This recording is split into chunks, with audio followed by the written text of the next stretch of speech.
The massacre at Colenso in December 1899 exposed the fragility of Britain's imperial military machine. In a single day of miscalculation, 12,000 British soldiers were killed, wounded, or captured across the disastrous engagements that defined the week.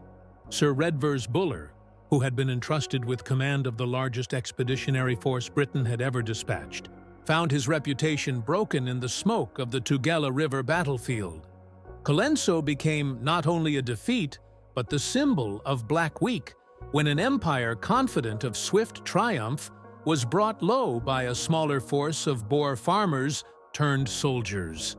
For more content, like the video, subscribe, and let me know where you're watching from. The scale of the disaster shocked contemporaries precisely because Britain had approached the Second Boer War with such certainty of success.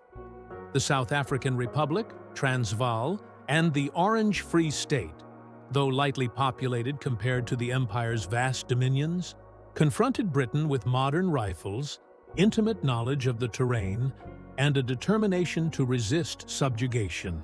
Their militias, organized into mobile commandos, could not match British numbers, but their tactics proved deadly. On the flat plains and at the river crossings of Natal, the Boers, trenches, and rifle pits gave them decisive advantages that the British command neither anticipated nor effectively countered. Colenso unfolded as the culmination of 3 defeats in rapid succession. Within the space of 7 days, British forces failed at Stormberg, were shattered at Magersfontein, and were routed at Colenso. The concentration of these reverses into 1 week produced a psychological effect far beyond the numerical losses. Britain's claim to military superiority, carefully cultivated since the Crimean and Indian campaigns, was suddenly challenged in a way the public had not experienced in decades. Parliament, the press, and the army itself faced an unprecedented reckoning. The tactical realities of Colenso revealed that the empire's reliance on frontal assaults, drilled movements, and rigid command structures was ill-suited to the flexible warfare practiced by the Boers. Buller, who had risen through colonial service and earned distinction in Zululand and the Sudan, attempted to apply traditional methods against an enemy that had studied European innovations and adapted them to South African conditions. The result was a convergence of outdated assumptions and new technologies that placed British soldiers in exposed formations under withering fire. The engagement was fought along the Tugela River, a broad defensive line chosen by the Boers under the command of Louis Botha. Concealed trenches, protected fields of fire, and effective coordination allowed fewer than 20,000 Boer fighters to hold ground against a superior British force. When Buller ordered his men forward, he committed them without the reconnaissance or artillery preparation necessary to dislodge an entrenched opponent. The outcome was inevitable. Repeated assaults broke down, artillery batteries were left stranded and captured, and men who attempted to cross the river were cut down before they reached the opposite bank.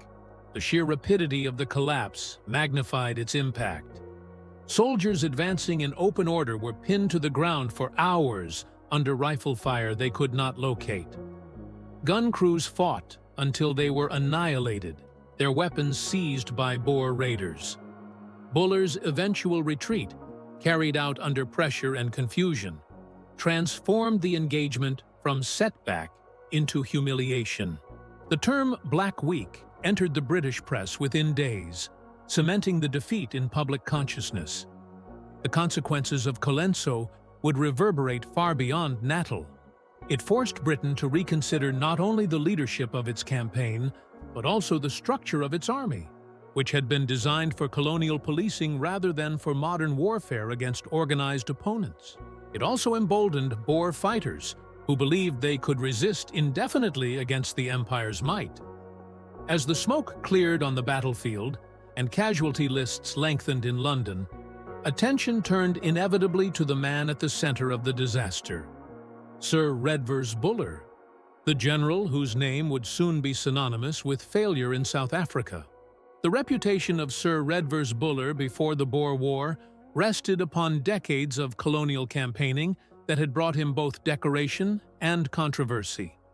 Born in Devon in 1839 into a landowning family of the West Country gentry, Buller entered the army through purchase, joining the 60th Rifles in 1858.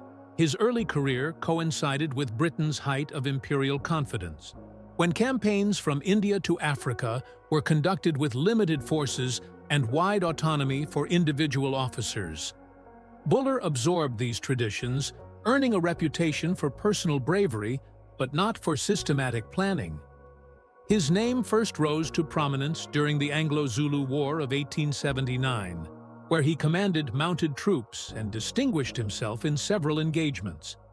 At Hlobane, a costly British defeat, Buller organized a desperate retreat under fire, actions that secured him the Victoria Cross. This decoration, awarded for leading groups of men through enemy pursuit and carrying wounded soldiers to safety, established his image as a soldier who thrived in crisis. Yet the same campaign also revealed his tendency to react to circumstances rather than to shape them with clear foresight. Critics noted that his leadership at Kambala and Ulundi, though competent, relied more on courage than innovation. Buller's colonial service continued into the 1880s. In Egypt, he accompanied Sir Garnet Wolseley during the suppression of the Yoruba Revolt. He then marched with Wolseley's Nile expedition in 1884-85, attempting to relieve General Gordon at Khartoum. Once again, Buller's qualities emerged in moments of difficulty rather than in the crafting of broader strategy. His ability to maintain cohesion among troops during hard marches and to personally supervise the extrication of units under fire made him admired by soldiers, but left doubts about whether he possessed the vision necessary for high command. By the time of the Sudan campaigns of the 1890s, Buller had become a household name in Britain. He held administrative posts, including Quartermaster General at the War Office, which exposed him to the complexities of supply and organization. Yet his tenure was marked by friction with colleagues, as he resisted reforms and showed reluctance to adopt new ideas about firepower and maneuver being discussed across European armies. He remained rooted in the traditions of earlier colonial warfare, where frontal assaults, bayonet charges, and demonstrations of discipline were often sufficient to overwhelm opponents. When war loomed in South Africa in 1899, Buller was a natural choice for supreme command in the eyes of the government. He was trusted by soldiers, respected in society, and regarded as a proven man of action. Appointed Commander-in-Chief of British forces in South Africa in October of that year, he received a force unprecedented in size for a colonial campaign. His task was to subdue the Boer republics, secure the gold-rich territories of the Transvaal, and reinforce Britain's strategic dominance over southern Africa. Yet beneath the surface of public acclaim lay unease. Some within the Army's professional ranks questioned his decisiveness, while politicians worried about his resistance to change. The personal characteristics of Buller would play a central role in the unfolding conflict. He was a large man, often described as imposing in stature, but he lacked the charismatic presence of some contemporaries. His manner was blunt and unpolished, sometimes interpreted as honesty, at other times as obstinacy. He did not court the press, which made him less able to shape public opinion in his favor when setbacks came. More critically, his command style leaned toward delegation without clear coordination, leading to confusion when operations required precision. On the battlefield, Buller's instinct was to avoid reckless losses. Yet, this caution could shade into hesitation, producing delays that surrendered initiative to his adversaries. In colonial wars against less organized opponents, this weakness could be masked by Britain's material superiority. Against the Boers, who combined modern rifles with defensive entrenchments and a determination to fight on their own ground, hesitation proved costly. His critics within the officer corps began to speak of him as lacking the intellectual sharpness necessary to read complex situations. By late 1899, Buller was confronted with pressures that magnified these flaws.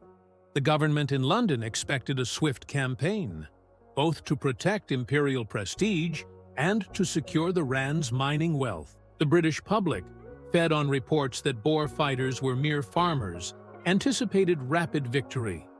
Buller himself was aware of the growing strength of Boer positions around Ladysmith and along the Tugela River.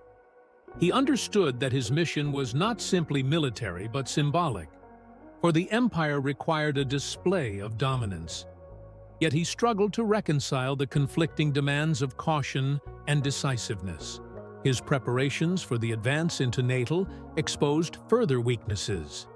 He underestimated the Boers' use of trenches and their mastery of smokeless Mauser fire. Reconnaissance was shallow, and intelligence underestimated Boer numbers. When subordinates presented differing plans, Buller often vacillated, altering orders at short notice. This uncertainty filtered down to the ranks, leaving columns without a clear sense of direction. The campaign would soon place him under intense scrutiny, for every misstep in the field resonated across the empire. The reliance upon his personal reputation meant that each engagement was interpreted not only as a tactical outcome, but as a verdict on his leadership. Where his bravery had once been celebrated, his judgment was now to be tested against an enemy that did not yield to conventional methods. As the first reports of resistance in Natal reached British newspapers, and as casualty lists grew longer, attention began to fix upon how the war had been allowed to unfold under Buller's command. The contrast between his decorated past and the growing difficulties in South Africa sharpened public expectations. His decisions in the opening stages of the war, shaped by both personal character and professional habits, were about to be measured against a form of warfare that he had never before encountered on such a scale. The outbreak of the Second Boer War in October 1899 was not a sudden eruption, but the culmination of years of tension between Britain and the two Boer republics of the interior. The South African Republic, Transvaal, and the Orange Free State. At its root lay the question of sovereignty, sharpened by the discovery of immense gold deposits on the Witwatersrand in the 1880s. The gold rush had transformed Johannesburg from a mining camp into a booming industrial city within a decade, drawing tens of thousands of foreign workers and investors. Britain, already in control of Cape Colony and Natal, regarded the Transvaal's wealth as vital to imperial strategy, while Boer leaders viewed the influx of foreign Uitlanders as a threat to their independence. Paul Kruger, the president of the Transvaal, embodied Boer resistance to imperial encroachment. His government imposed political restrictions on foreigners, limiting their voting rights despite their economic importance. Britain seized upon these grievances, presenting itself as the defender of British subjects abroad. In reality, London was equally concerned with ensuring that the gold mines, which had become the largest source of bullion in the world, remained within a sphere it could control. The Jameson Raid of 1895, a failed attempt by British-backed adventurers to incite an uprising in Johannesburg, had already revealed imperial ambitions. The fiasco only deepened Boer suspicion and prepared the ground for conflict. By 1899, negotiations between Britain and the Transvaal had collapsed. Joseph Chamberlain, colonial secretary, pressed for greater rights for Uitlanders and presented demands that Kruger rejected as infringements on sovereignty. The Boers, recognizing that war was increasingly likely, mobilized their citizen commandos. These units, rooted in the old system of every burgher serving with rifle and horse, were not a professional army in the European sense, yet they possessed high levels of cohesion, a tradition of marksmanship, and the advantage of defending their own terrain. When war was declared in October, the Boers struck first. Rather than await invasion, they launched preemptive offensives into British Natal and the Northern Cape. Commandos crossed the frontiers with speed, aiming to encircle British garrisons before reinforcements could arrive from overseas. In Natal, Boer forces moved to besiege Ladysmith, a key railway town.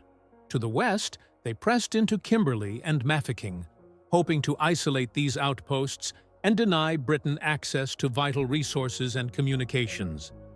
The decision to take the offensive surprised many in London, for the Boers were numerically inferior and lacked a conventional standing army.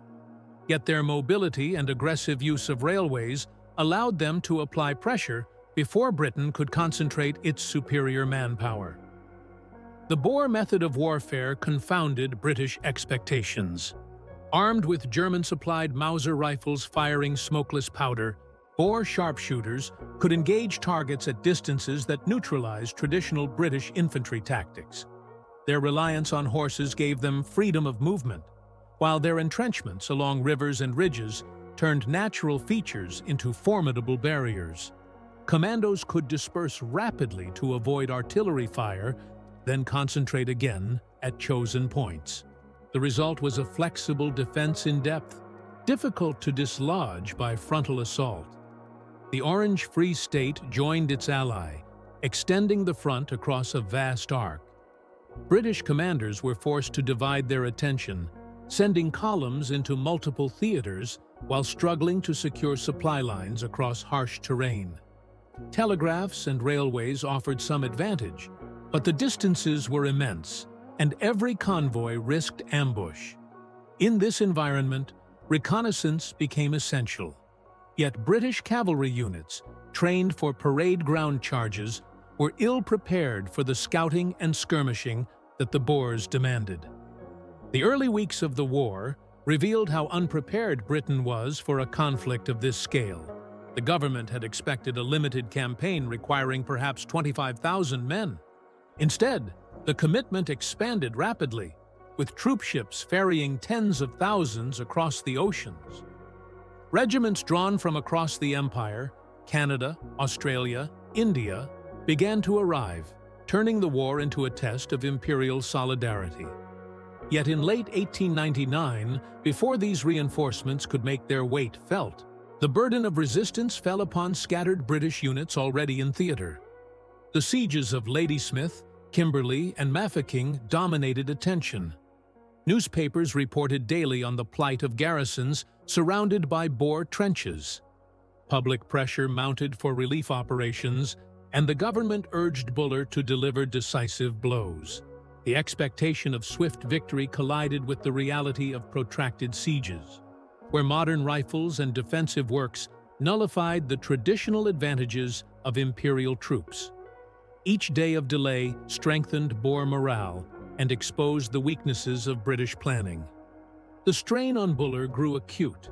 He faced not only an enemy skilled in unconventional tactics, but also political masters demanding action.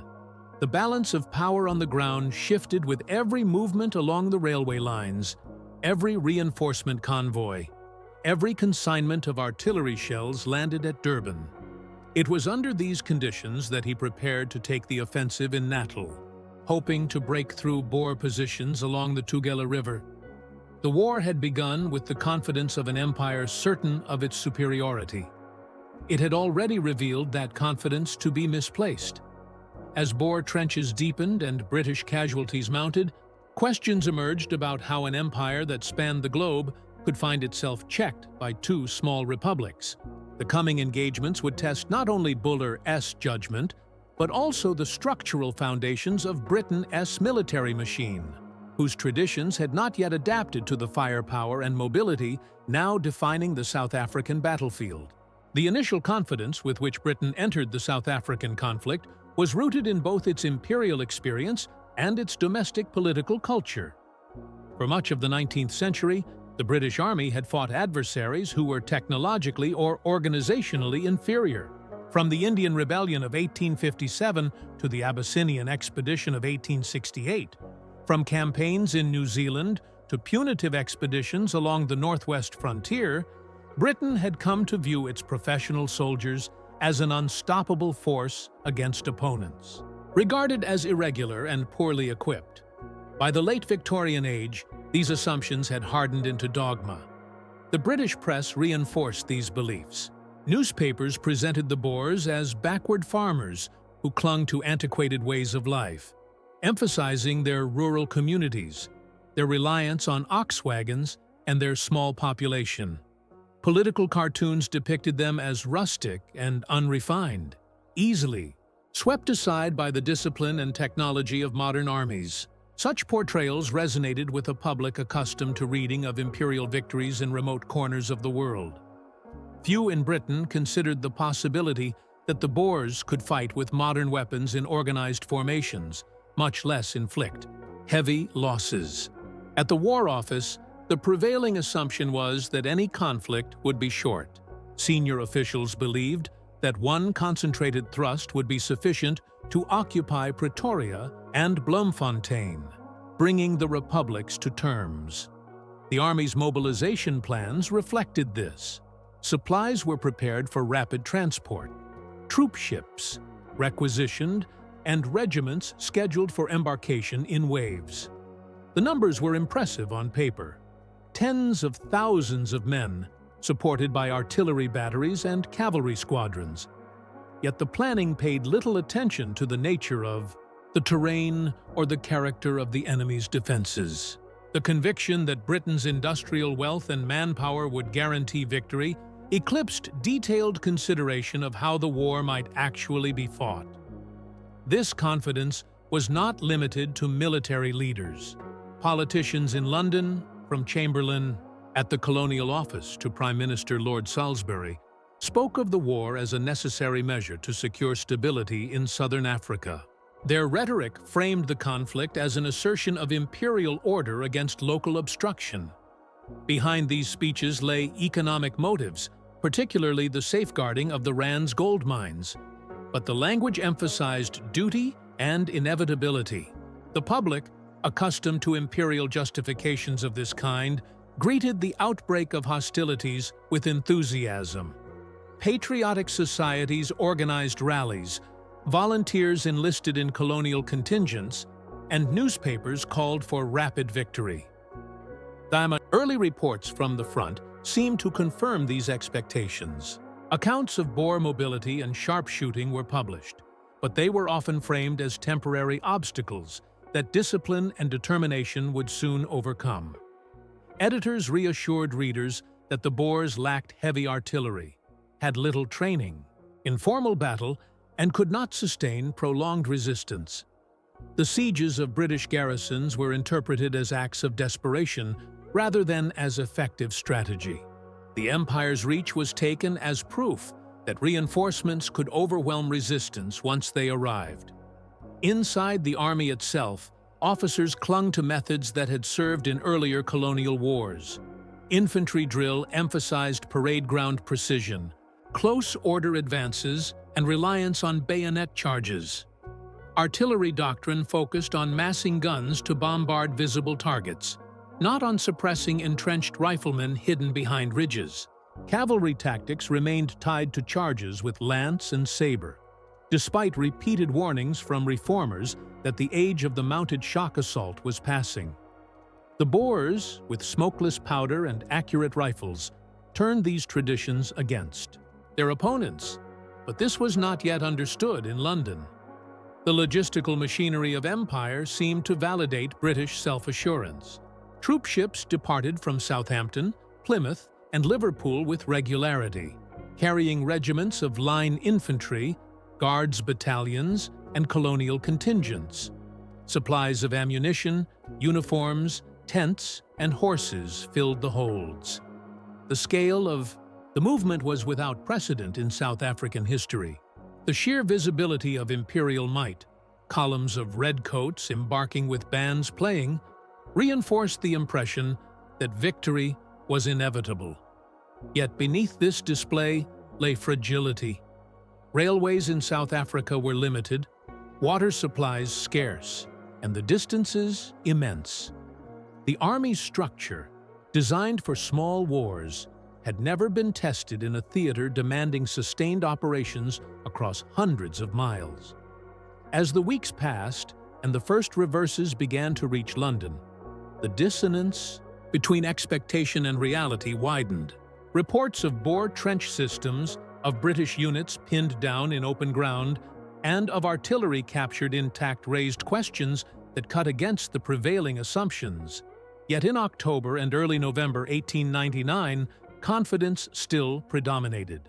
Soldiers marched out with the conviction that they were participating in another demonstration of imperial superiority.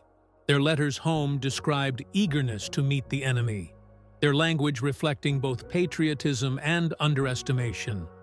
The expectation of swift victory would carry profound consequences once operations in the field exposed its flaws.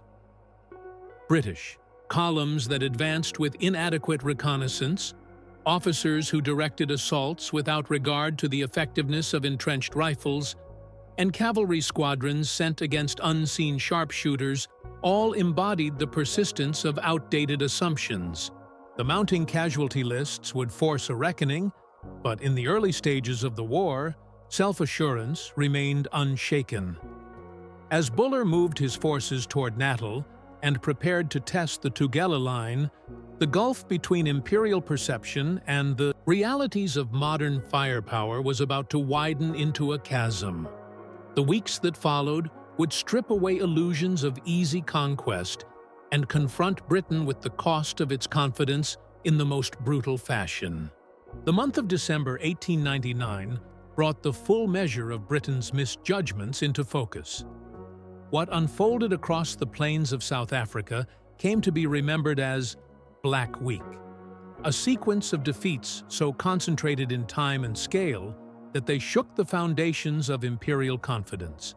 Between 10 and 15th of December, 3 separate battles ended in disaster: Stormberg, Magersfontein, and Colenso. The cumulative toll approached 12,000 men, including those killed outright, those wounded and left behind, and those captured when units were surrounded. The first blow fell at Stormberg on 10th of December, when a British column of 3,000 under Major General Sir William Gattaker attempted to strike Boer positions in the Cape. Poor maps and inadequate guides led the column to march through the night in confusion. When dawn broke, they stumbled directly into Boer trenches positioned on the high ground. The terrain left the British infantry exposed, and when Boer rifle fire swept across their ranks, order disintegrated.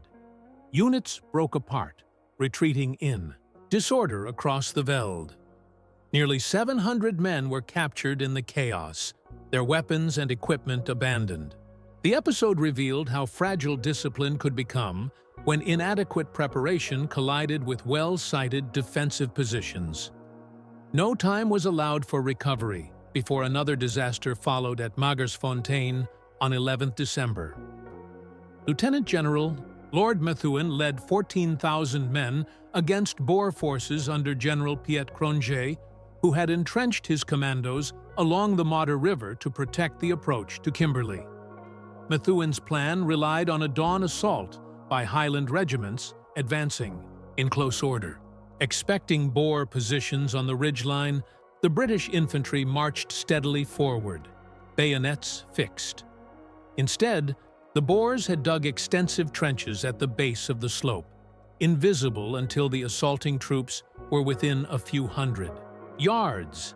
When the first volleys erupted, entire companies were pinned to the ground. Officers were shot as they attempted to rally their men, and casualties mounted as soldiers lay exposed under the blazing sun.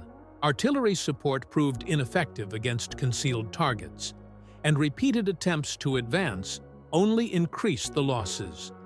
By nightfall, Methuen withdrew, leaving more than 900 dead and wounded, the Highland Brigade shattered. The psychological effect of Magersfontein was profound. The image of proud Scottish regiments cut down in formation contradicted every assumption about British invincibility. Letters from survivors spoke of lying helpless under rifle fire they could not answer, of comrades falling in rows, of the futility of charging against invisible trenches. The press seized upon these accounts, and while patriotic rhetoric persisted, unease spread that the war would not be the short campaign so confidently predicted. The third and most devastating blow came at Colenso on 15th December, where Buller himself commanded in person. With nearly 20,000 men, he attempted to force a crossing of the Tugela River to relieve Ladysmith. The plan divided his forces into separate attacks against Boer positions that were far stronger than he believed. The terrain was treacherous.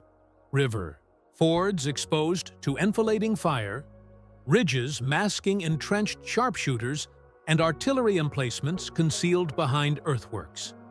When the British columns advanced, they encountered rifle fire of an intensity few had experienced before. Units lost cohesion as officers fell, while attempts to push artillery batteries forward left gun crews stranded in open ground.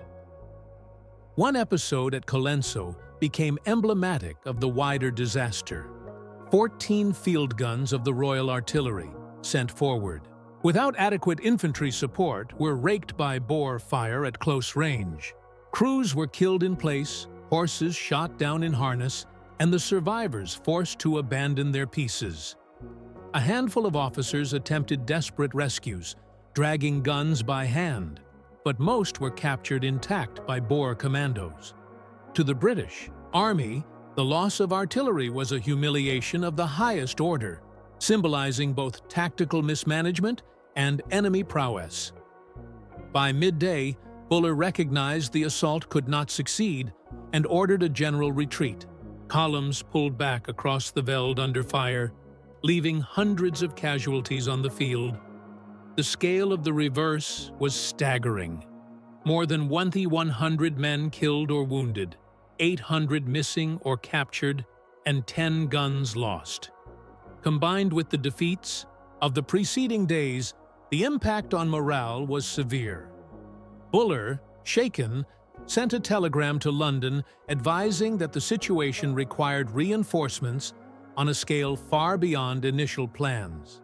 He even suggested that the garrison at Ladysmith might need to be abandoned, a recommendation that alarmed ministers who understood the political cost of surrendering a besieged town.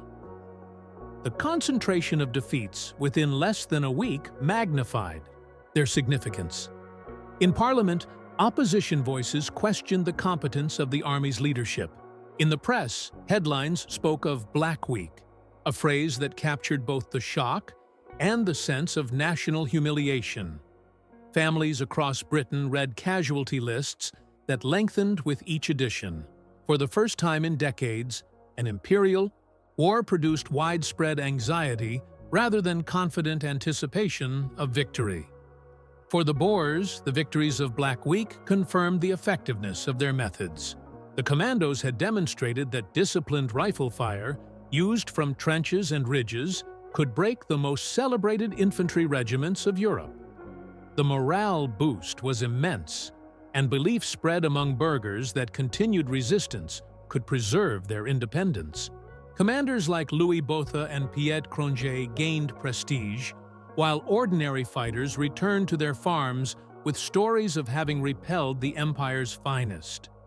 Yet the struggles of December 1899 also revealed the scale of the contest still to come.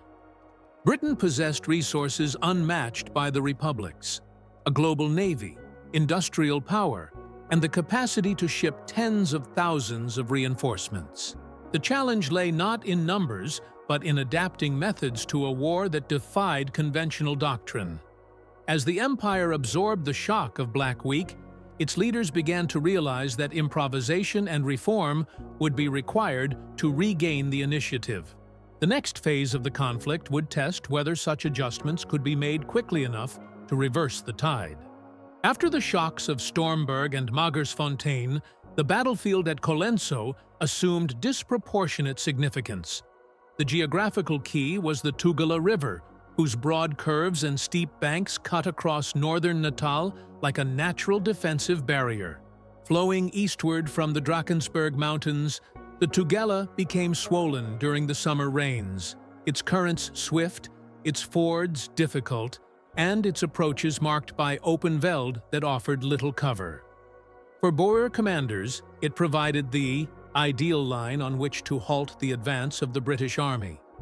For Buller, who sought to relieve the besieged garrison at Ladysmith, it was an obstacle he could neither ignore nor easily circumvent. Louis Botha, who assumed command of Boer forces in Natal after the death of General Joubert's nephew at Ladysmith, understood the value of the Tugela line. Botha was younger than many of his fellow leaders, but he possessed both tactical insight and a pragmatic sense of how to exploit terrain. He placed his commandos along a crescent of entrenchments covering the river crossings near Colenso, extending his positions across ridges, dongas, and concealed trenches dug into the banks. From these strong points, his burghers could command every approach with interlocking fields of fire. The Boers were not numerous, fewer than 20,000 in Natal at that stage, but they held the advantage of preparation. Their trenches were invisible from a distance, concealed by scrub and earth, while their rifles, using smokeless cartridges, betrayed no clear position once fired. Artillery batteries, including several modern Creusot long tom guns, smuggled from Europe, were placed on high ground where they could strike British positions while remaining shielded from counter-battery fire.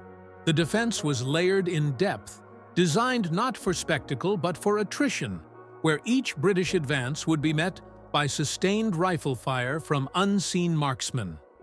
Buller, pressed by political expectations and the plight of Ladysmith, resolved to assault this line directly. His assessment of the enemy's strength underestimated the scale of the entrenchments. Reconnaissance had been limited, with cavalry patrols failing to identify concealed rifle pits. Maps of the river crossings were outdated, and intelligence reports exaggerated the vulnerability of Boer positions. Convinced that speed was essential, Buller planned a frontal attack across the Tugela, rather than maneuvering to outflank the defenses through the rugged hills to the west. The British force assembled for the attack numbered close to 20,000 men, supported by 44 guns of field artillery.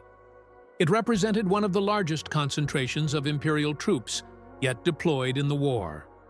Regiments included the Irish Brigade, the 2nd Royal Dublin Fusiliers, the Royal Inniskilling Fusiliers, and the Connaught Rangers, alongside units of the Royal Artillery and Cavalry squadrons.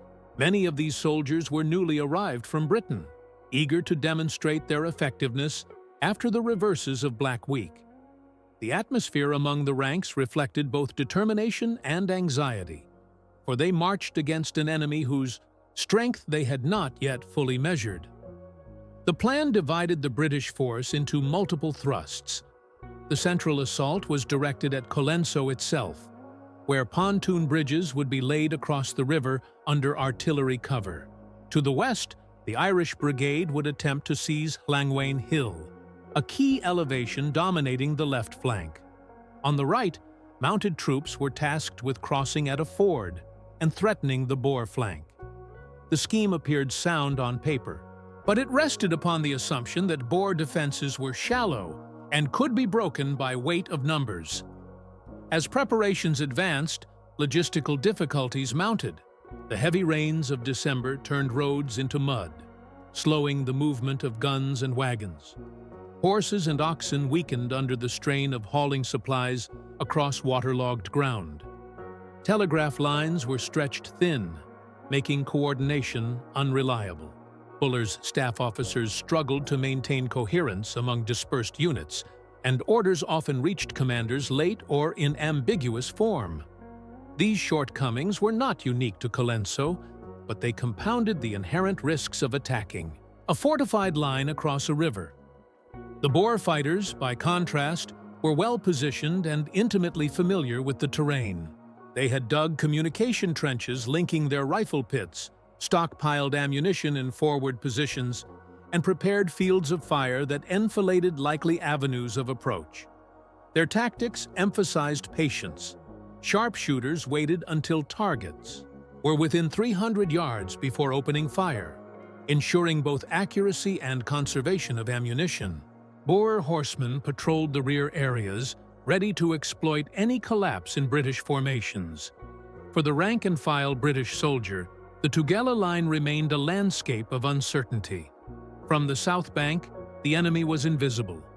Only occasional flashes from distant artillery or the low silhouettes of ridges suggested where the danger lay. Confidence rested upon faith in leadership and the weight of numbers. Yet the memory of Stormberg and Magersfontein lingered. The men understood that their officers intended a frontal advance, and whispers circulated in the camps about the accuracy of Boer rifles and the futility of attacking trenches head-on.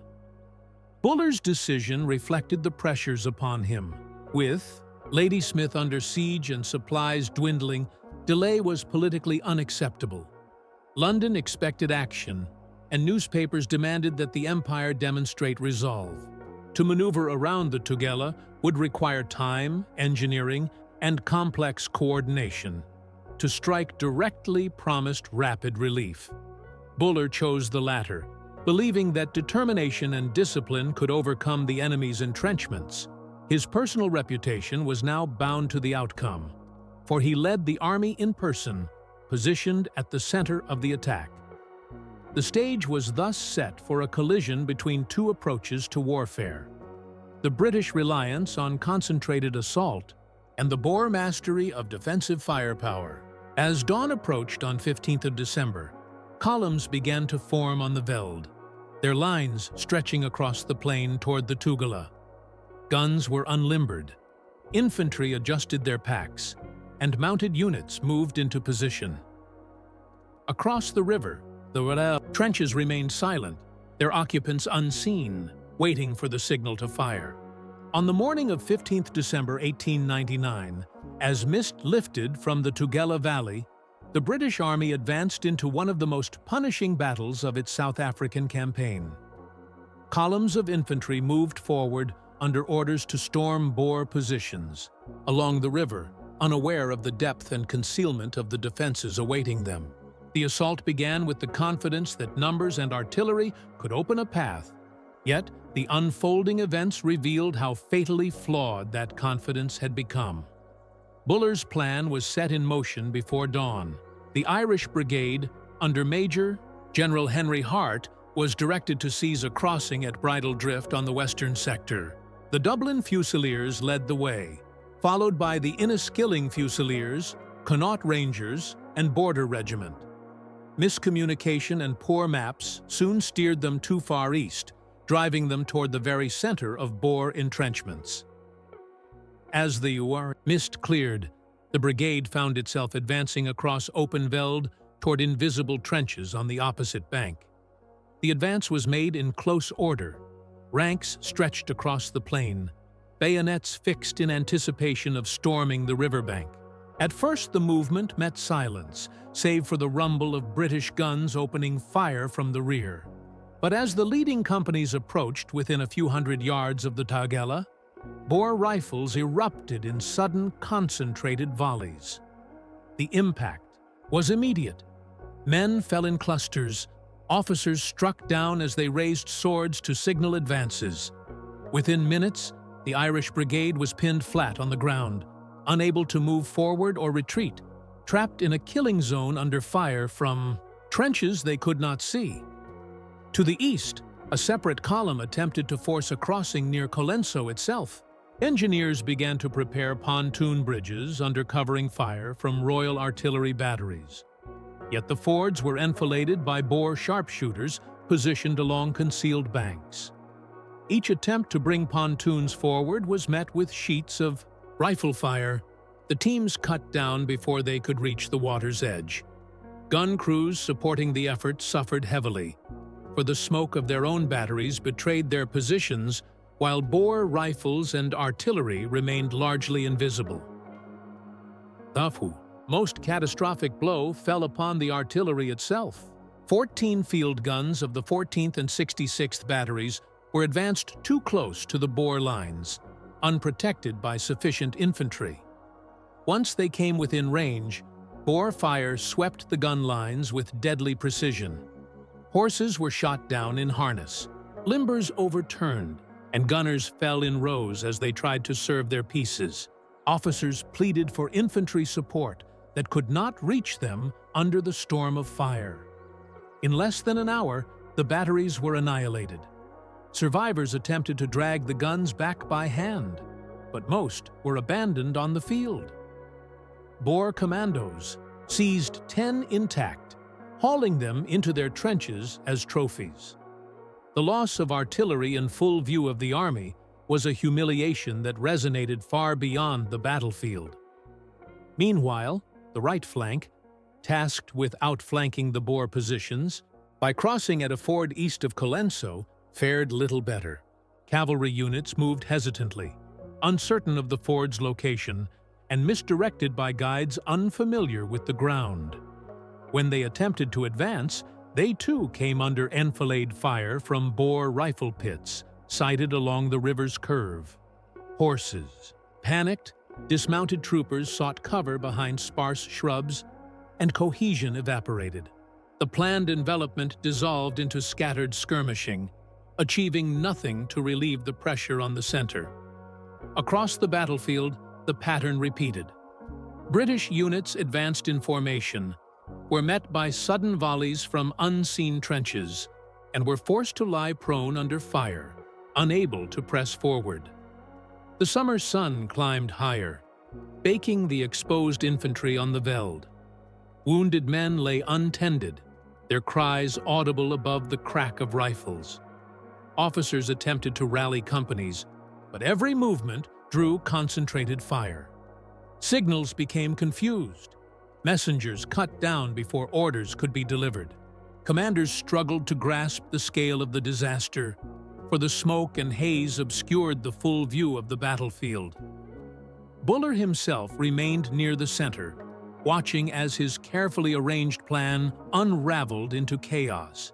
His instinct for caution, already criticized in earlier campaigns, now clashed with the necessity of decision.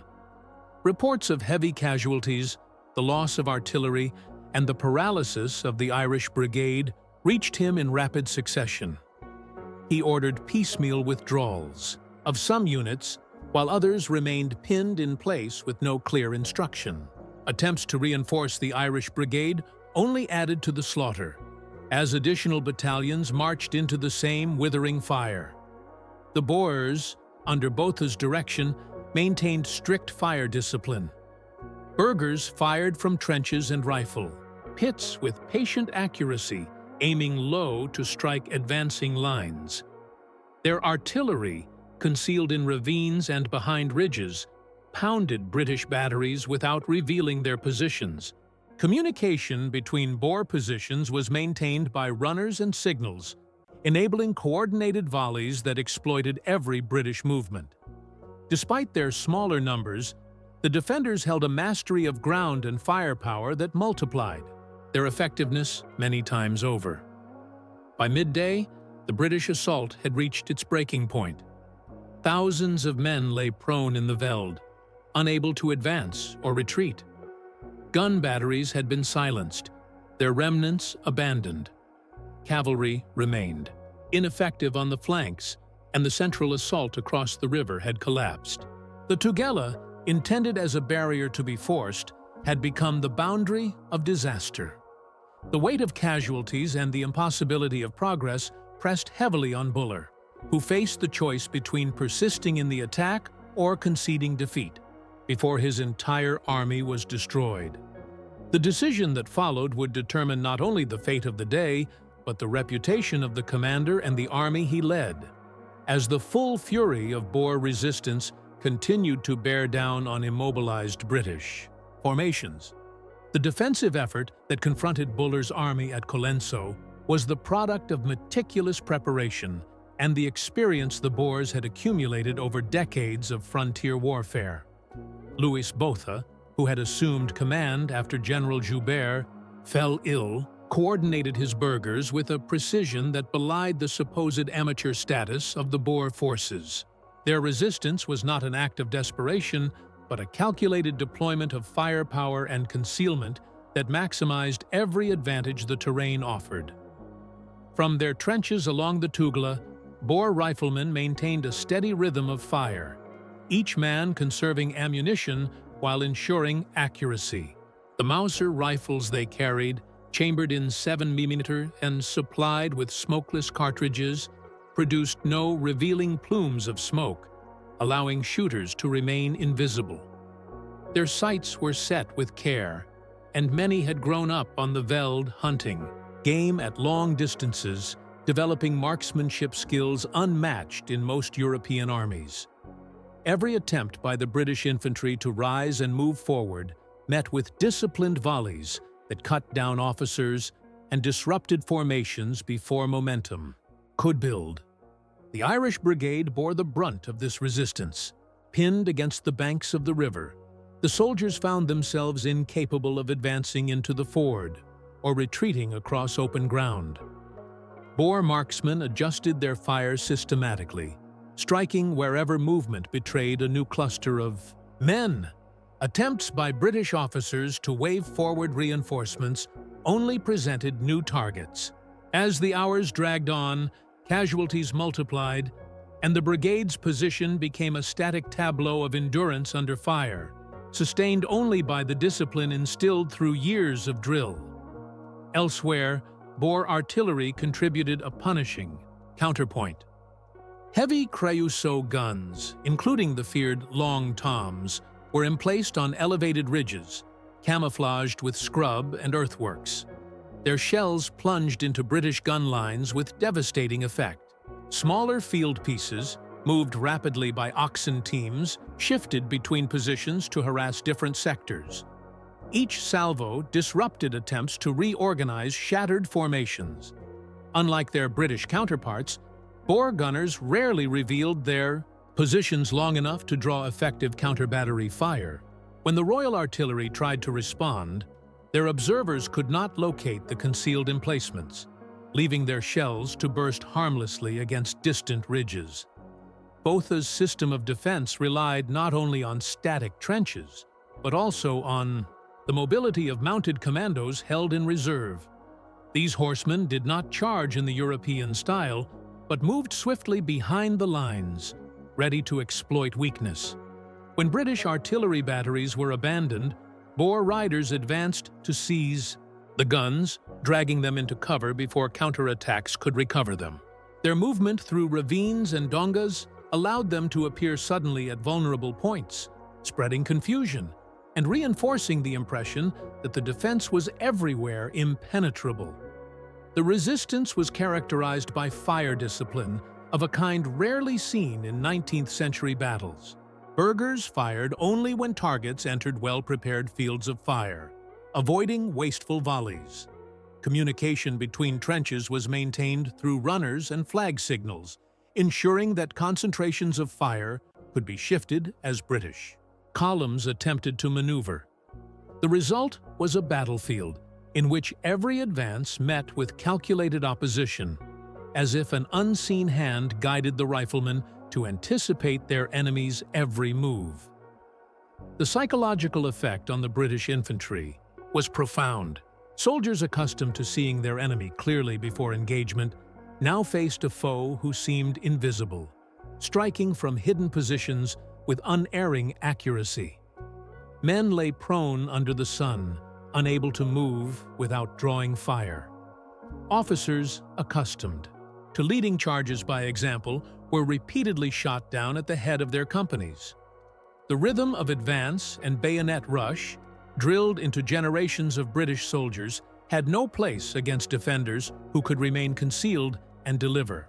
Fire at ranges where bayonets were useless. As the day lengthened, Boer rifle fire never slackened. Supplies of ammunition had been stockpiled in forward trenches, allowing burghers to maintain their tempo without pause. Even when British artillery shells fell close, the trench systems absorbed the impact, with fighters sheltering until the EE bombardment lifted and then resuming their volleys with renewed intensity. This interplay of concealment, endurance, and marksmanship turned the Tugela into a barrier that no frontal assault could breach. Observers who later inspected the Boer positions found them deceptively simple, yet devastatingly effective. Trenches were dug with low parapets, just enough to shield a rifleman lying prone. Communication trenches allowed movement between sectors without exposing men to fire. Covered pits for ammunition and water ensured that fighters could hold their ground for days, if necessary. The placement of these works reflected Botha's understanding of the battlefield. Natural folds in the terrain were exploited, while false ridges and shallow dongas created killing grounds that the British advanced into without realizing their peril. By afternoon, the cumulative effect of Boer resistance was clear across the battlefield. British units remained immobilized in open ground, their officers falling in disproportionate numbers, their artillery silenced or captured, their cavalry unable to intervene. The burghers continued to fire with steady patience, confident that time itself worked in their favor. Every hour of sustained defense weakened the British Army not only in numbers, but in morale, exposing the inadequacy of its methods against entrenched riflemen.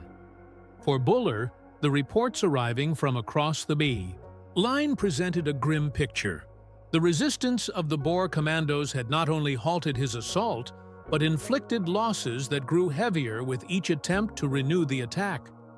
His responsibility as commander weighed heavily, for he could neither deny the pressure from London to act nor ignore the destruction unfolding before him. The decision he now faced was whether to persist in a battle that drained his army with no prospect of success, or to order a retreat that would concede the field and expose him to charges. A failure. As midday passed and the sun rose higher over the Natal Plain, the British assault on the Tugela line began to unravel irretrievably. What had been conceived as a coordinated thrust across multiple sectors had by now fragmented into isolated pockets of men lying prone under relentless fire, with no momentum and no prospect of regaining the initiative. The collapse did not occur suddenly, but through the cumulative weight of failure across every part of the field. On the western flank, the Irish Brigade remained pinned in its exposed position near the river. Hours of continuous fire had left. Casualties scattered across the veld, and attempts to shift companies forward or back invited volleys that felled additional men. Communication between units broke down as runners were shot or disoriented in the haze of smoke and dust. Hart, the brigade commander, attempted to reposition his regiments, but the terrain and the intensity of Boer fire rendered movement impossible. His force, nearly 3,000 strong at dawn, was reduced to immobility, lying under the sun with dwindling ammunition and mounting losses. In the center, where the effort to establish pontoon bridges had faltered, engineers abandoned the attempt entirely. Pontoons lay stranded on the banks, their crews either killed or forced into cover. Infantry sent forward to protect the operation had themselves been driven to ground, leaving scattered bodies marking the futile approach routes. British artillery, which should have shielded the bridging effort, was already silenced or withdrawn after devastating losses. The captured guns, now in Boer hands, stood as stark evidence of the collapse. The right flank, intended to sweep around the Boer positions east of Colenso, fared no better. Cavalry units had been expected to exploit a ford and turn the defense, but poor reconnaissance and inadequate guides left them wandering across unfamiliar ground. When Boer riflemen opened fire from hidden trenches, the horsemen scattered, leaving no coherent formation to press the maneuver. The result was a flank left hanging, unable to relieve pressure from the center or contribute meaningfully to the day's fighting.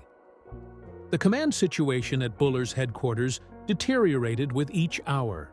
Reports of heavy casualties arrived, in quick succession, often contradictory, leaving the general and his staff uncertain of the true condition of their units.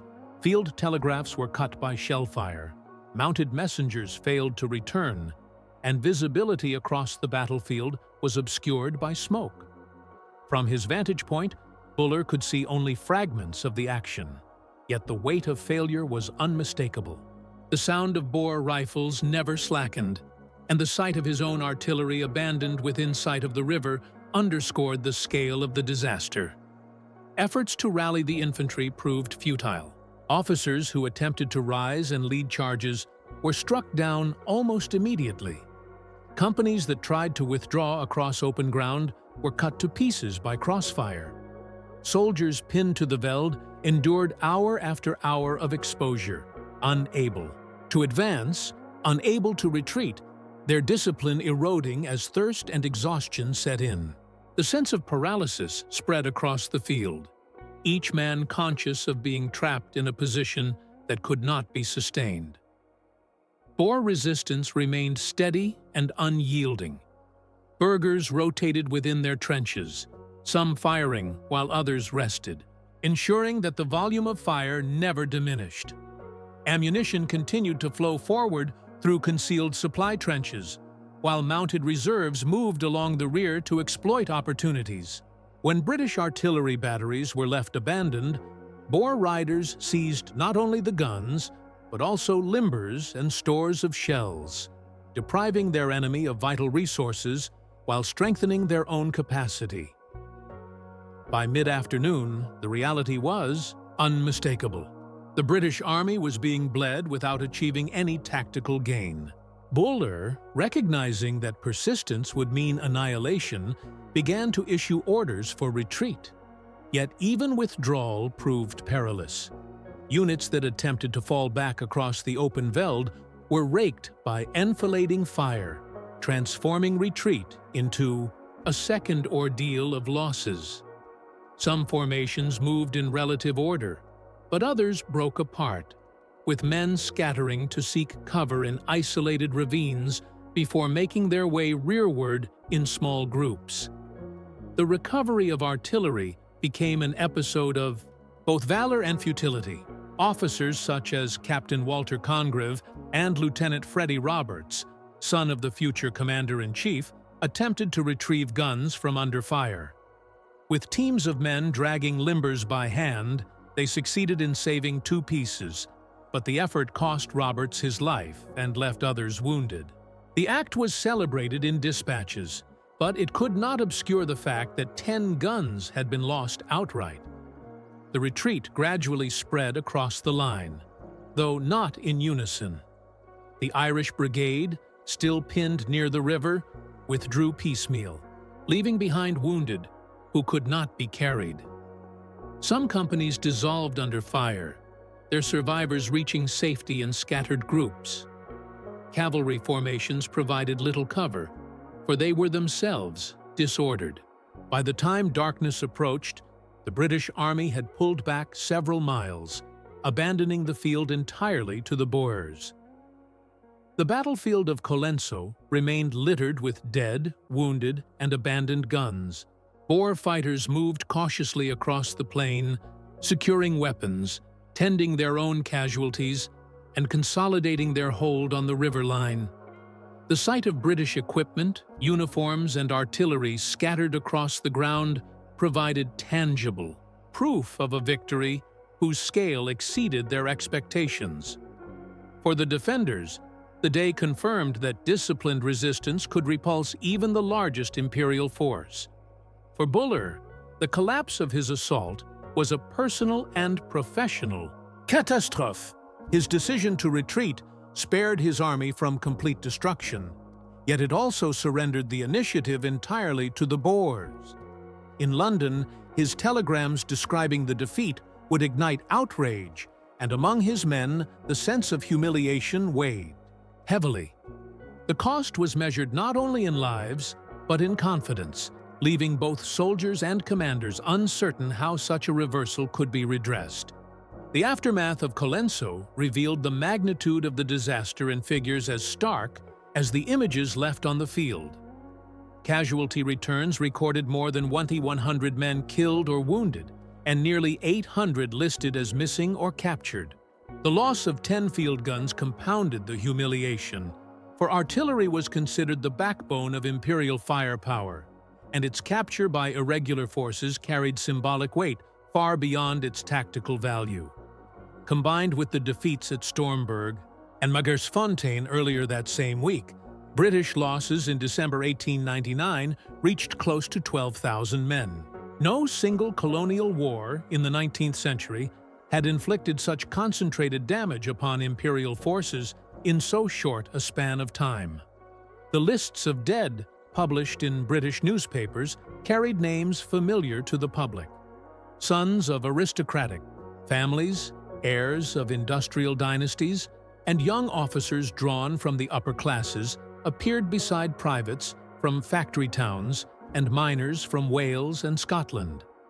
The broad sweep of the casualties demonstrated how widely the burden of the Iba War had been shared across the empire's social fabric. Letters written by survivors spoke of comrades left lying by the Tugela, their bodies unreachable under Boer fire, and of stretcher-bearers shot down as they attempted to carry the wounded to safety. Among the fallen was Lieutenant Freddie Roberts, the only son of Field Marshal Lord Roberts, one of Britain's most celebrated generals. He died attempting to save abandoned guns, an act of courage that won him posthumous distinction, but also underscored the futility of the day. His death reverberated through military circles and the press, symbolizing both sacrifice and the price of failed leadership. The fact that the heir of a distinguished general had been struck down in a colonial war against farmer militias was interpreted by many as a cruel irony. The wounded strained the medical services beyond capacity. Field hospitals were inundated, tents overflowing with men suffering from gunshot wounds, shattered limbs, and exposure under the scorching sun. Supplies of bandages, morphine, and surgical instruments were inadequate, and doctors operated continuously under conditions that magnified infection. The medical corps had been designed for smaller colonial expeditions. The scale of casualties at Colenso exposed its inability to manage industrial levels of slaughter. Many of the wounded who might have survived under better conditions succumbed to sepsis and exhaustion in the days that followed. Prisoners added another dimension to the losses. Hundreds of captured British soldiers were marched into Boer camps, stripped of equipment and confined in improvised enclosures. While generally treated according to the conventions of war, their captivity represented another blow to morale. The sight of imperial soldiers surrendering en masse contradicted the carefully cultivated image of discipline and superiority. Boer fighters, many of them farmers who had taken up arms only weeks earlier, now held in their hands the instruments of empire's defeat. The human cost was matched by the material losses. The captured guns became prized trophies, paraded by Boer commandos as proof of their triumph. Ammunition, rifles, and supplies abandoned during the retreat were redistributed among the defenders, strengthening their capacity to resist further assaults. The British Army, by contrast, faced not only depleted stores but also the psychological impact of having lost equipment that was expected to be inviolable. Officers spoke of the shame of leaving artillery on the field, while soldiers muttered about leadership that had led them into slaughter. The casualty toll reverberated beyond the battlefield into the political sphere. In London, the government received Buller's dispatches with alarm. His message suggesting that Ladysmith might need to be abandoned caused particular outrage. To the public, surrendering the garrison would mean admitting that the empire could not protect its own, an admission unthinkable for a nation that had long prided itself on global dominance. Yet, the figures left little room for illusion. An army of 20,000 had been halted and bloodied by fewer than 10,000 defenders, a disparity that raised questions about the competence of Britain's military system. The cumulative effect of Black Week was measured not only in statistics but in perception. Soldiers at the front began to doubt the methods instilled in them through generations of drill. Junior officers questioned whether frontal assaults against entrenched rifles could ever succeed. Senior commanders debated whether the failures were due to inadequate reconnaissance, poor staff work, or fundamental flaws in doctrine. Among the ranks, conversations in camp revealed bitterness at the needless waste of lives, while letters sent home carried a tone of disillusionment absent from earlier campaigns. For the Boers, the casualty lists confirmed their belief in the justice of their cause and the strength of their position. Each captured gun, each column forced to retreat, reinforced the narrative that God favored their struggle for independence. The sight of British dead along the Tugela emboldened fighters who only weeks earlier had doubted their ability to resist the might of empire. The morale of the Republic soared, and recruitment into commando units increased as victories demonstrated that sacrifice could yield results. The arithmetic of loss at Colenso was not confined to numbers on a ledger. It translated into a crisis of confidence that reached from the Veld of Natal to the debating chambers of Westminster. The recognition that thousands of soldiers could be lost in a single week to adversaries dismissed as backward farmers forced Britain to confront uncomfortable realities about its army, its leadership, and its ability to sustain a modern war. With Ladysmith still under siege and the Tugela line unbroken, the question became not only how to replace the dead and wounded, but whether Buller could command the faith of a nation whose patience was being tested by the scale of defeat. The defeat at Colenso placed Sir Redvers Buller's reputation under unprecedented scrutiny. Until that point, his career had been marked by decorations and steady advancement, a figure admired within military circles and regarded by the public as a soldier of proven valor.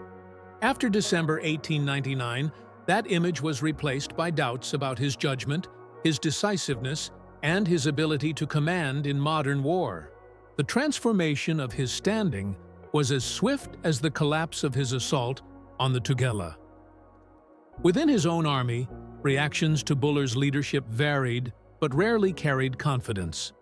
Officers who had served under him at Colenso described orders that were issued late, amended without warning, or contradicted by subsequent instructions. Battalion commanders reported confusion over objectives, with some advancing in expectation of support that never arrived. His tendency to place trust in subordinates without ensuring coordination produced gaps that the Boers exploited with deadly efficiency. Soldiers in the ranks, enduring casualties in exposed positions, whispered of "reverse Buller," a bitter epithet that captured the sense of constant withdrawal and hesitation. Buller's style of command, shaped by decades in colonial campaigns, was ill-matched to the conditions of South Africa in 1899. He preferred to lead from positions where he could observe the field directly, yet the smoke and haze of modern firepower obscured his view, leaving him reliant on fragmentary reports. He valued personal courage, yet the scale of operations demanded systematic coordination beyond the capacity of one man's presence.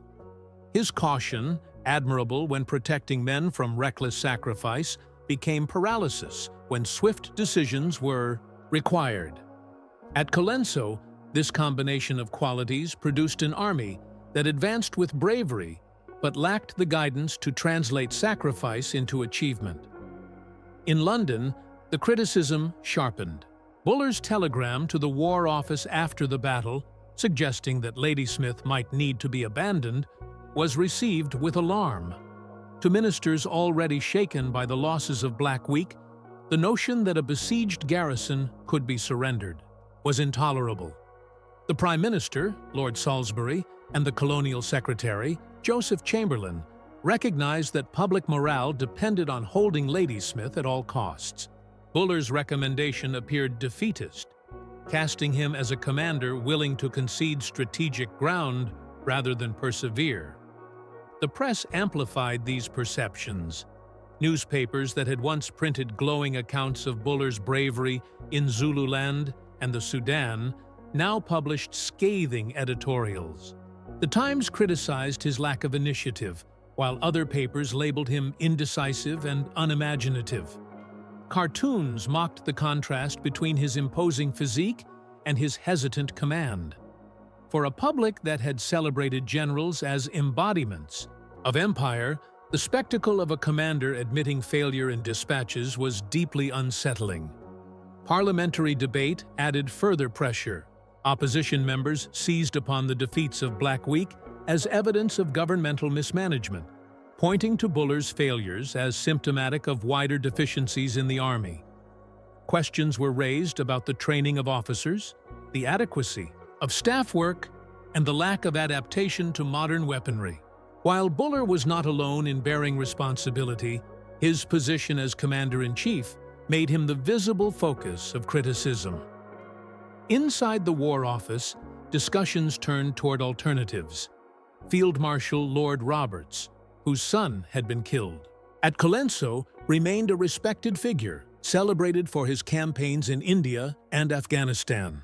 His reputation for energy and clarity contrasted sharply with Buller's image after December 1899.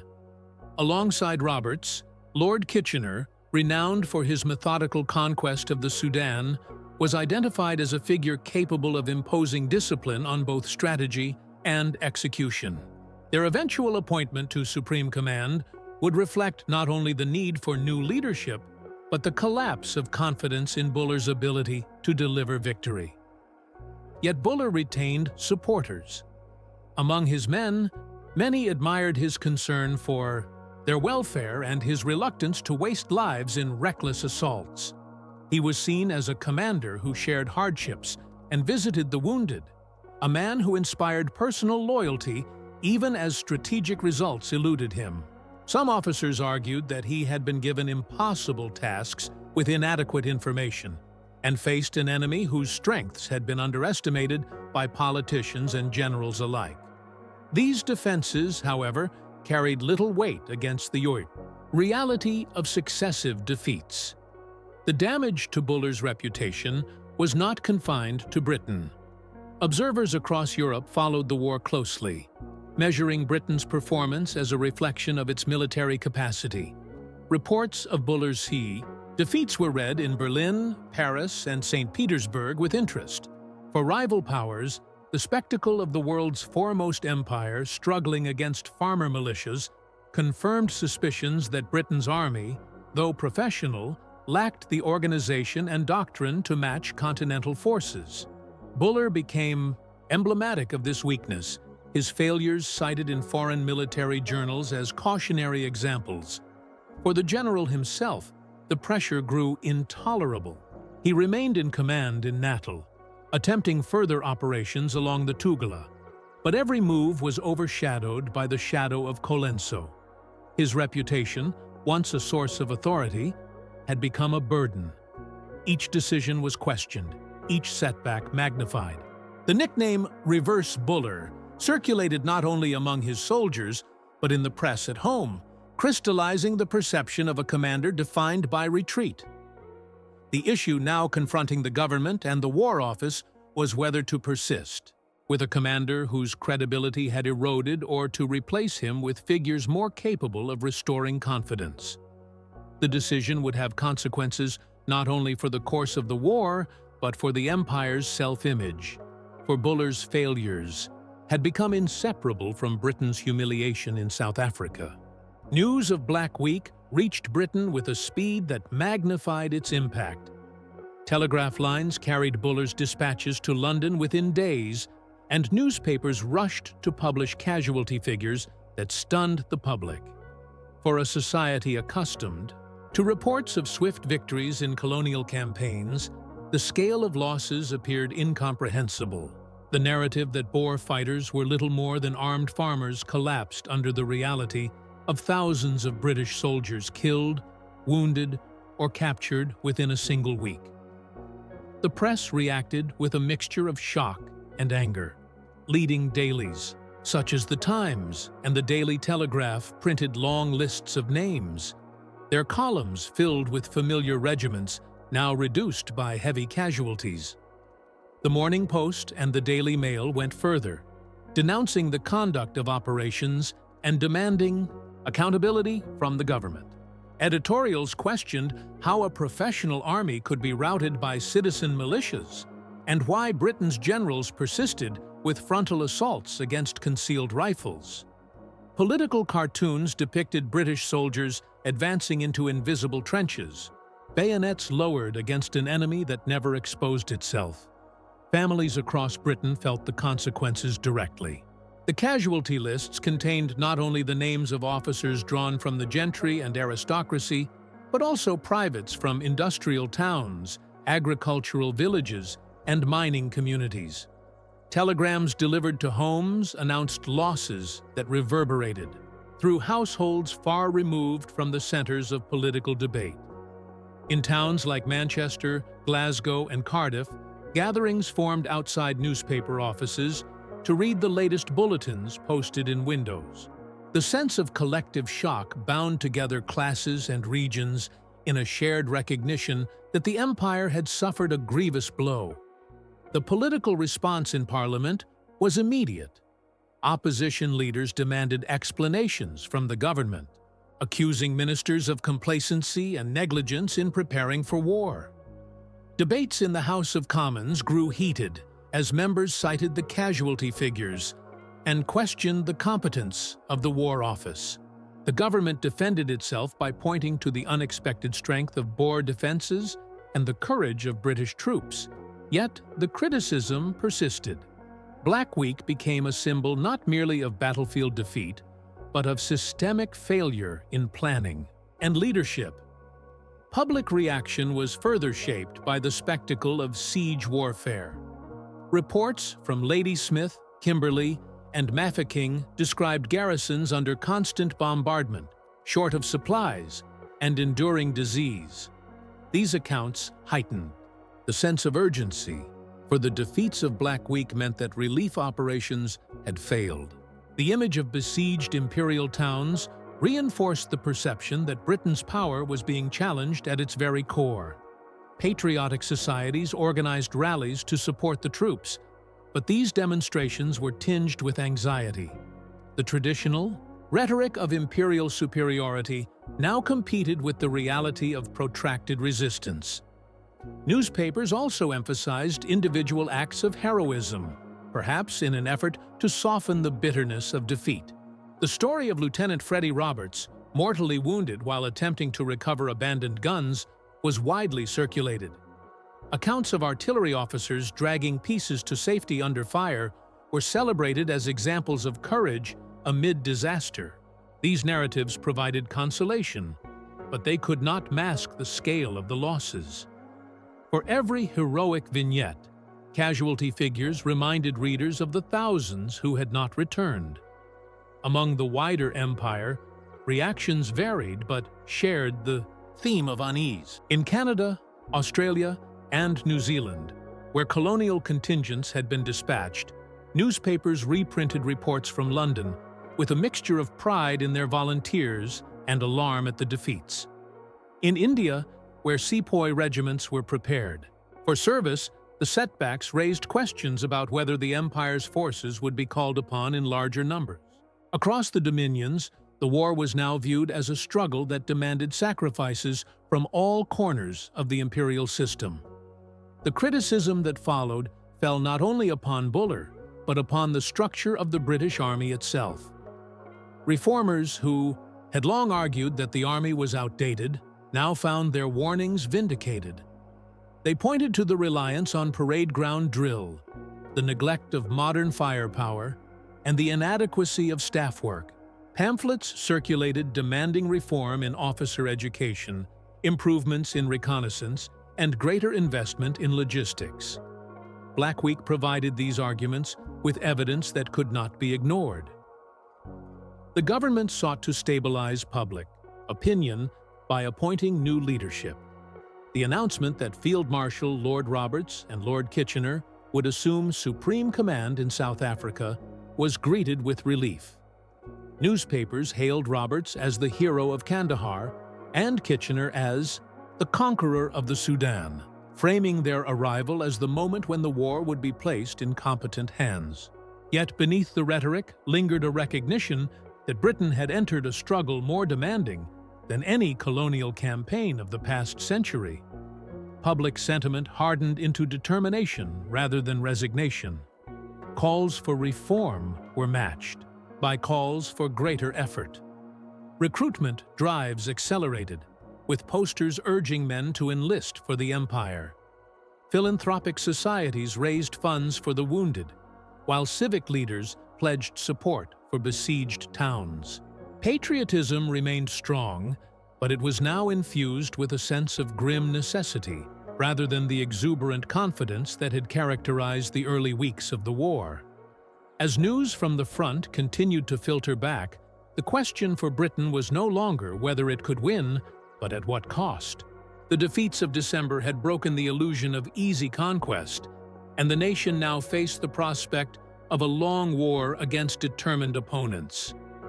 The public's reaction, shaped by grief, outrage, and determination, ensured that the government would be pressed to commit greater resources, reorganize its leadership, and prove that the empire retained the capacity to impose its will in southern Africa.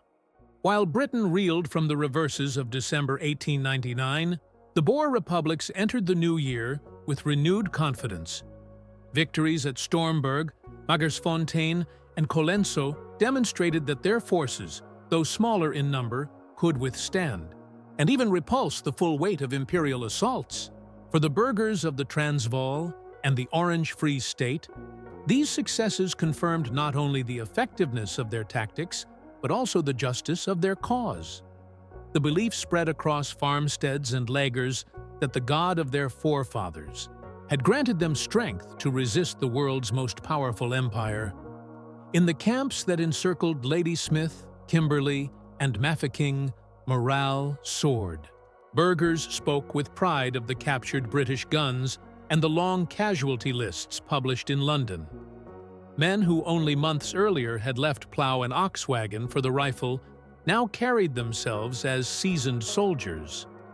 Letters sent home described their triumphs in language that mixed religious conviction with martial pride. Communities in the Veld, sustained by news of victories, redoubled their commitment to supply food, horses, and clothing to the commandos. The prestige of Boer commanders rose accordingly. Louis Botha, whose handling of the Tugela defenses had inflicted Buller's worst defeat, emerged as a national leader of exceptional standing. His combination of tactical insight and calm under pressure won admiration not only from his own burghers, but also from international observers. General Piet Cronje, victor of Magersfontein, was celebrated as a symbol of tenacity, holding the line against repeated assaults by larger forces. Even lesser-known field cornets and commando leaders gained reputations that carried weight across the republics, their names spoken with respect in farmhouses and town councils alike. The victories also had diplomatic resonance. Boer representatives abroad sought to leverage the defeats inflicted on Britain into material and moral support. In Europe, where suspicions of British imperialism ran deep, public sympathy grew for the small republics fighting for their independence. German newspapers praised the marksmanship of the Boers and contrasted their citizen militias with the rigid discipline of imperial forces. In France, critics of Britain's global dominance pointed to Black Week as evidence that the empire was not invincible. While formal recognition never materialized, the victories gave Boer envoys leverage to secure funds, volunteers, and supplies through sympathetic networks. On the battlefield, confidence translated into bolder operations.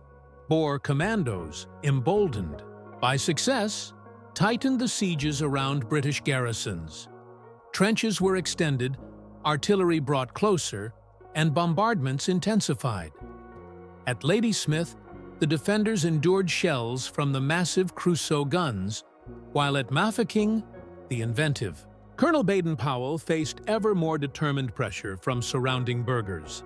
The Boers understood that time favored them. Every day of siege strained British resources, prolonged uncertainty in London, and enhanced the perception that the republics could endure. The psychological impact upon the burghers was profound. Many had entered the war uncertain of their ability to withstand imperial power. The victories of December dispelled those doubts, replacing them with a conviction that independence could be preserved through determination. This newfound confidence encouraged more men to join the commandos. Young burghers, who might otherwise have remained at their farms, now rode to join their neighbors in the field, swelling the numbers of defenders. Confidence, however, carried risks. Some Boer leaders interpreted the victories as proof that their strategy of defense could be sustained indefinitely.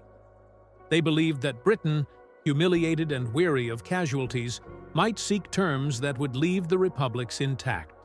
This assumption underestimated the depth of British resolve and the empire's ability to mobilize vast reserves of manpower and resources. Yet in the months immediately following Black Week, the mood in the republics was one of triumph and expectation. But morale boost also encouraged Boer forces to extend operations beyond their defensive lines. Raiding parties struck deeper into Cape Colony, attempting to incite rebellion among Afrikaner communities living under British rule. While large-scale uprisings did not materialize, these incursions demonstrated the reach of Boer arms and further unsettled British authorities. The war, once expected to be confined to quick thrusts against the republics, now spread across a wider theater, forcing Britain to divert troops to protect railways and towns far from the main battlefields. International volunteers, inspired by the reports of Boer victories, began to arrive in greater numbers. Irish brigades, Dutch adventurers, German officers, and even a handful of Americans found their way to the Transvaal and Orange Free State.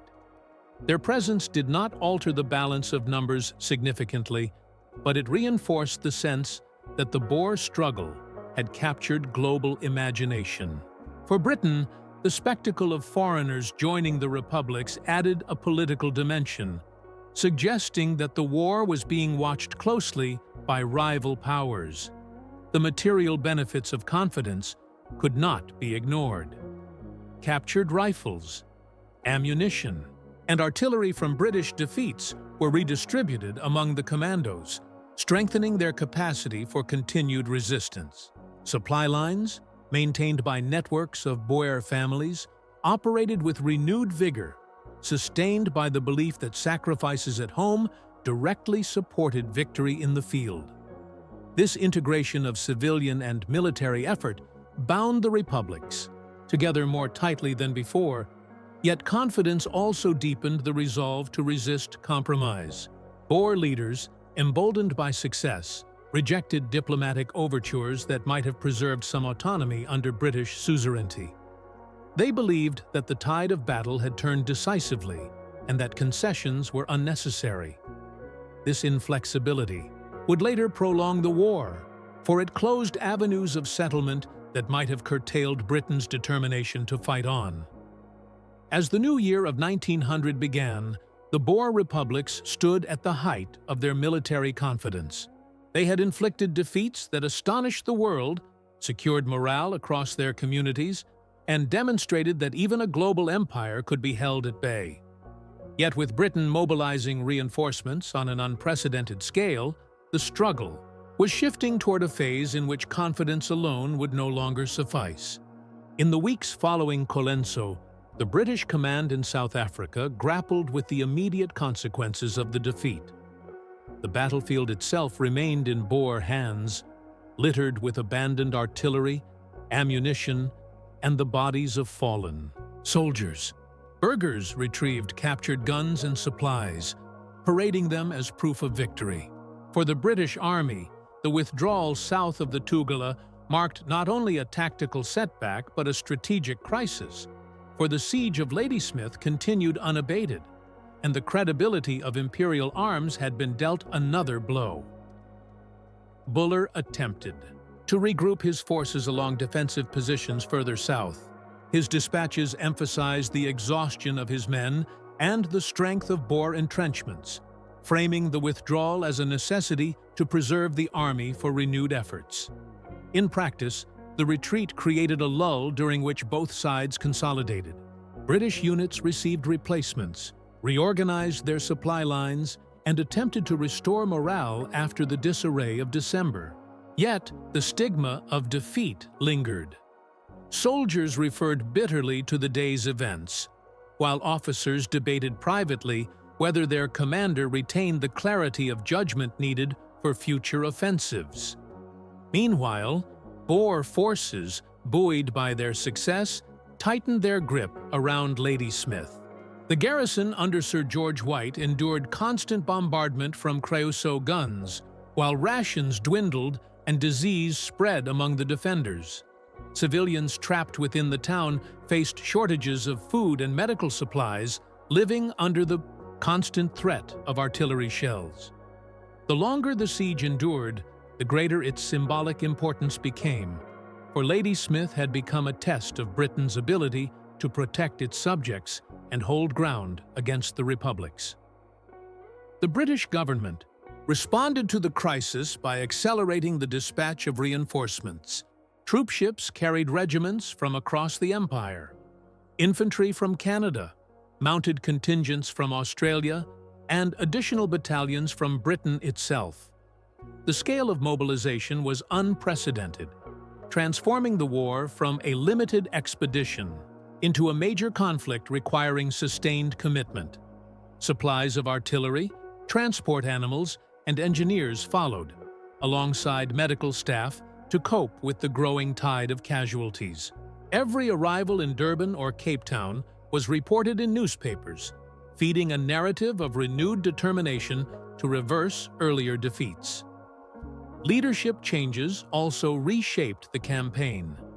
Field Marshal Lord Roberts was appointed to overall command, with Lord Kitchener as his chief of staff. Their arrival in early 1900 marked a decisive shift in strategy, for Roberts brought both prestige and experience, while Kitchener's organizational rigor promised discipline. Buller retained command in Natal, but his authority was now circumscribed and his reputation permanently tarnished.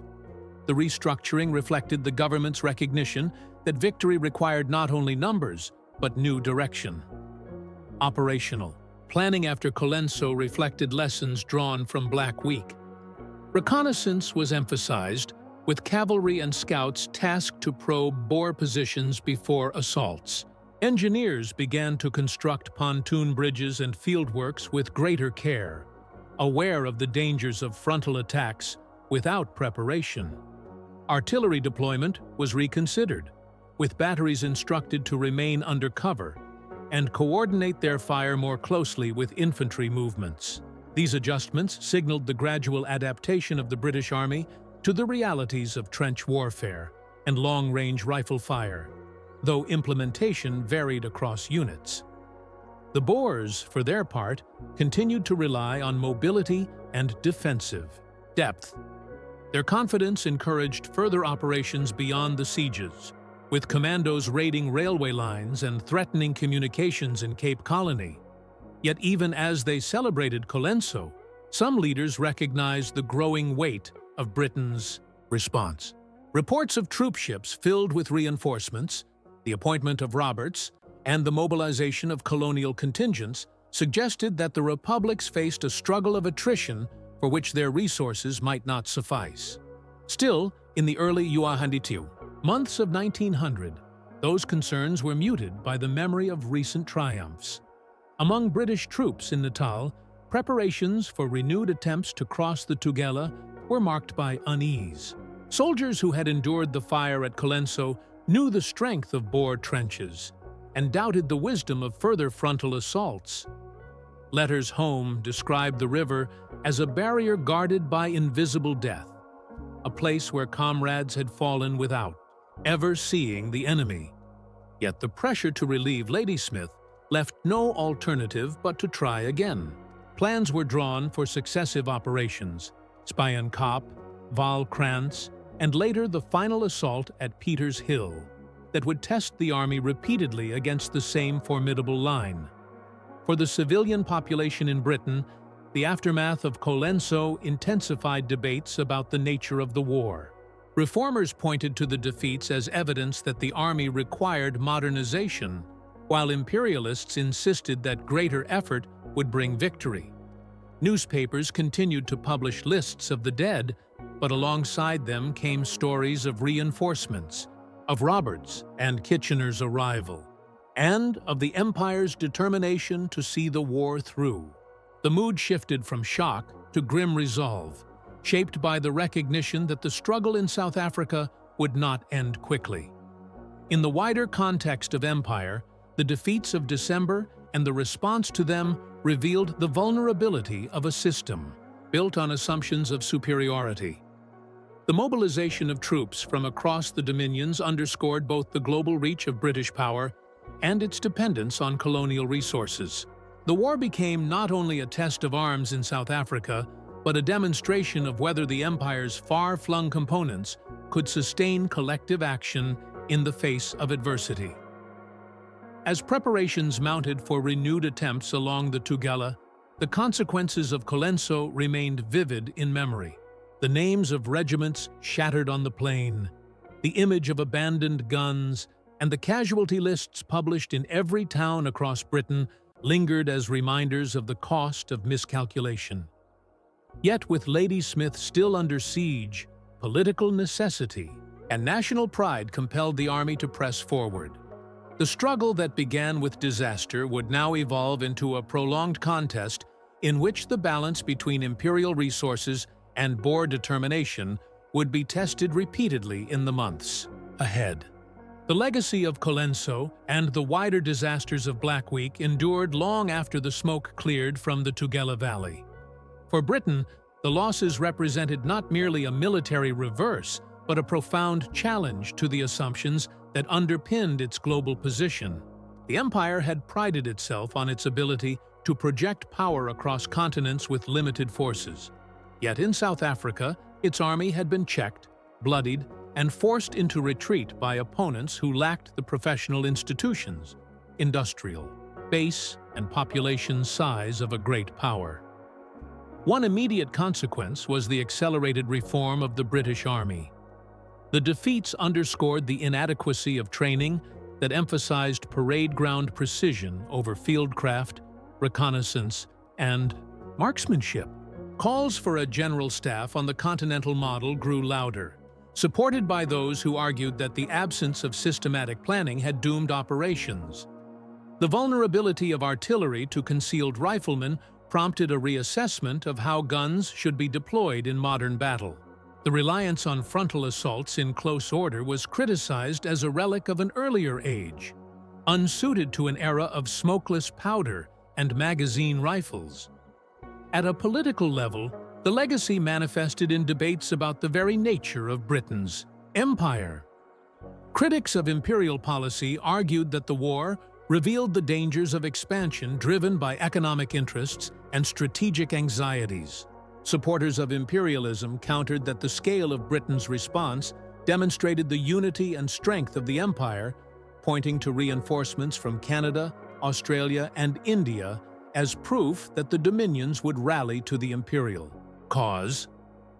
The tension between these interpretations continued to shape public life long after the war had ended. For the Boers, the memory of Colenso became a cornerstone of national identity. Veterans spoke of the battle as proof that small republics, defending their independence with courage and skill, could repel an empire. The capture of British guns was celebrated in song and story, while the names of Botha and Cronje entered the pantheon of Afrikaner heroes. Even after the eventual British victory in the war, the recollection of December 1899 sustained a narrative of resilience that would echo across generations. The international dimension of the legacy was equally significant.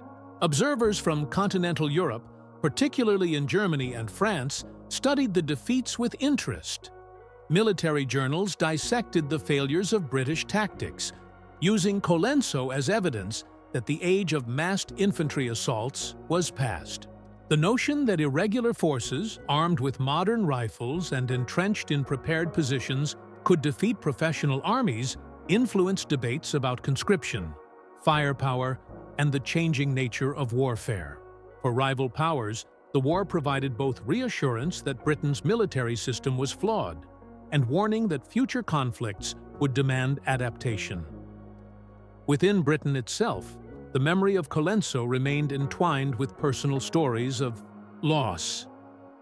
Memorials were erected to regiments shattered in the fighting, inscribed with the names of officers and men who had fallen. Families who had received telegrams in December 1899 carried the grief for decades, their loss becoming part of the collective memory of towns and villages across the country.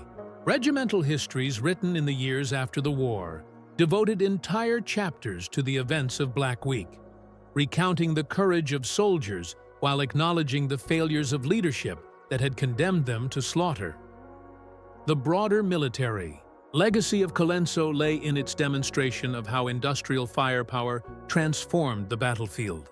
The Boer use of smokeless Mauser rifles, quick-firing artillery, and deep entrenchments foreshadowed the conditions that European armies would encounter on a far larger scale in 1914. British officers who survived the Boer War carried the lessons with them, though not all drew the correct conclusions. Some clung to the belief that courage and discipline could still overcome firepower, while others recognized that reconnaissance, cover, and coordination were essential. The debates that began in the wake of Colenso shaped doctrine and training. For years to come, the human cost of the battle and the surrounding defeats also left scars upon those who fought.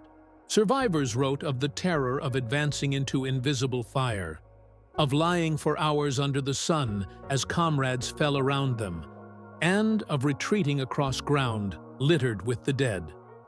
These experiences challenged the romantic image of war that had been cultivated in Victorian society. For soldiers and civilians alike, Colenso represented the brutal reality of modern conflict, where technology and terrain combined to produce slaughter on a scale that shocked contemporaries. The reputations of individuals were also shaped by the legacy of the battle. Buller's name remained synonymous with failure, despite later attempts to rehabilitate his image. Botha's reputation as a commander was firmly established, paving the way for his later role as a statesman in the EDE Union of South Africa. For Lord Roberts and Lord Kitchener, the defeats of Black Week created the conditions for their elevation, giving them the opportunity to reshape the campaign and eventually bring it to Britain's favor. Yet the memory of Colenso persisted as more than an episode of tactical failure. It was remembered as the moment when Britain confronted the limitations of its 19th-century military system, when confidence born of empire collided with the realities of modern firepower.